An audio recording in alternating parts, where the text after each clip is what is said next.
So I'm going to show you how to replace the ink cartridges of this printer. Now first step is to switch on the printer, so press the power button. Once your printer is on, we go and open the front door. So there are two doors here. So this is the front door. As you can see, you can open it like this, and there is another door behind it, so you just push it, it will open as well. And once we open the ink cartridge chamber door, it will move the ink cartridge chamber in the middle. Now we can just push the ink cartridges downwards with the finger, and it will just slide and come out. So do it for the both color and the black ink cartridge. Now this printer uses HP 65 XL and 65 normal ink cartridges, so you can use it in this printer. You can also use the single ink cartridge. If you don't want color, you can just use the black and you can just do the printing and copy with that.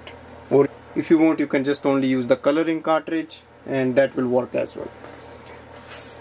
So to install the new ink cartridge, we just have to slide it in. Black will go to the black side, and hold the printer with the other hand and push it inwards. It will lock itself. For the tricolor as well, you just have to slide it in, push it inwards, it will lock itself.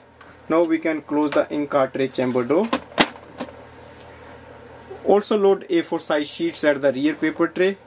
You can also load the A4 size sheets at the rear paper tray, which is here. So that is in case your printer prints the alignment page, then you have to just open the top scanner lid and place the page there and hit the copy button, and then it will scan that. It's possible it won't print just now when you install the new ink cartridge, and when you are doing printing or copy, it might be possible it will print that page in between of your work, and then you have to do the scanning as I have told you. Thanks for watching.